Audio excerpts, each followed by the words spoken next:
Jackson for his wonderful study of the racial history, the racial setting into which Abdu'l-Baha arrived 99 years ago into this stage. But let's just step back for a moment. 10 days earlier, when President of the United States, Howard Taft, on April 13th, 1912, took this stage to speak of lynching. So let's all realize, at that time in 1912, lynching was bloody terror.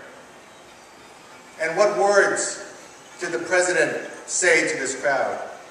He did not so much have an answer for them, but he had a bold objective. He said, the day that the sheriffs, the judges, the police hang the lynchers will be the day that lynching will stop in this country. And Abdu'l-Baha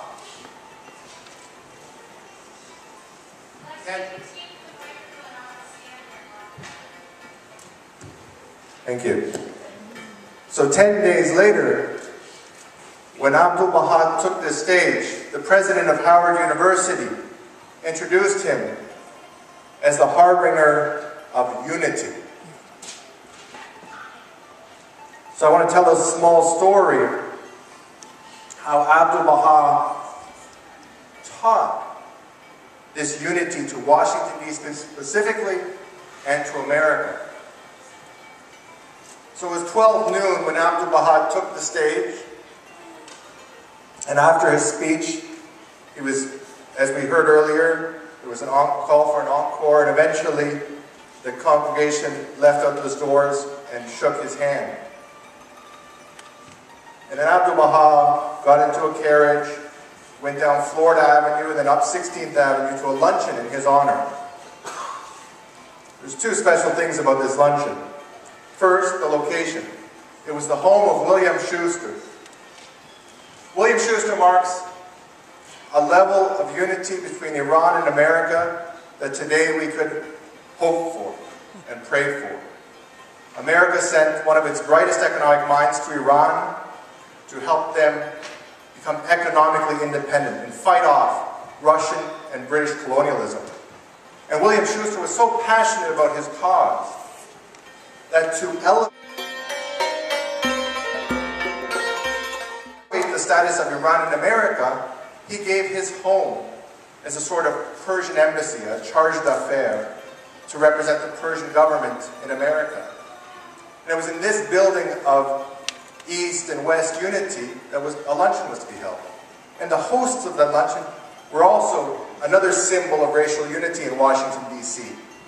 It was a cause of much comment in our newspapers when Florence Breed from Boston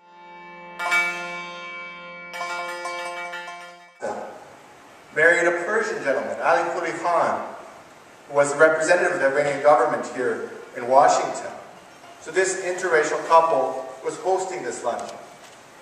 So we could imagine Abdu'l-Baha coming to this beautiful home, and great dignitaries from the town were gathered, such as, for instance, the discoverer, or the supposed discoverer of the North Pole, Admiral Perry, was there.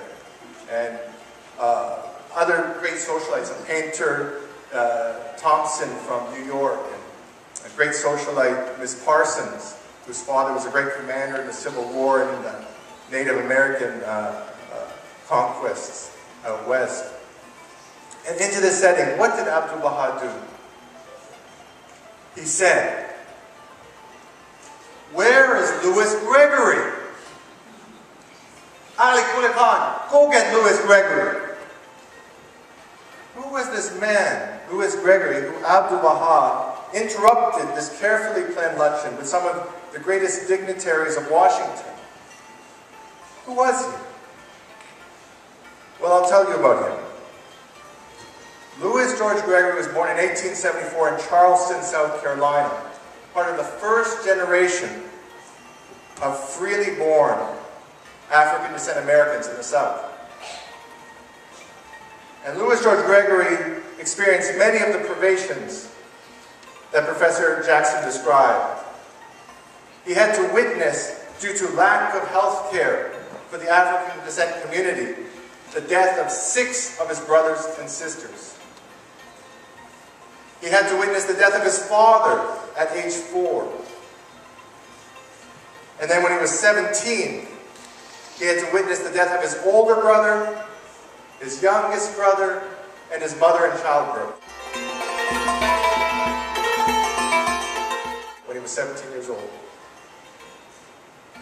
He had to witness the rolling back of all the rights that his father had fought for in the Civil War.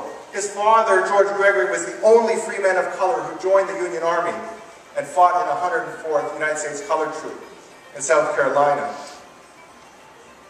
And he saw all those rights come back, and his father could no longer vote. And worst of all, at age 7, he had to witness one of those lynchings that President Taft was talking about. His own grandfather, a successful blacksmith in Charleston, was murdered before his eyes.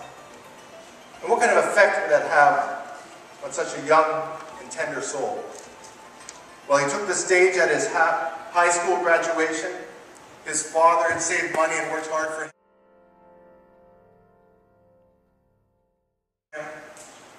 And he said in his speech, the title of his speech was, "Thou shalt not live for thyself alone." How could he have such a character? How could that not have been destroyed by the life that he had gone through? Unlike so many of his brother African descent Americans, his grandmother was actually born in Africa. So she was able to impart directly to him the culture of Africa. And his father, being such a capable man, quickly arose in the Union Army to the rank of first sergeant.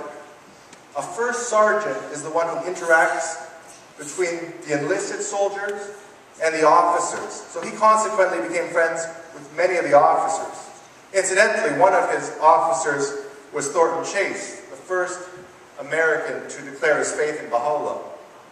So consequently, his home was full of children of these officers during the times after the end of the Civil War. So Louis Gregory actually had a childhood where he actually knew that not all European Americans treated Africans as they treated his grandfather.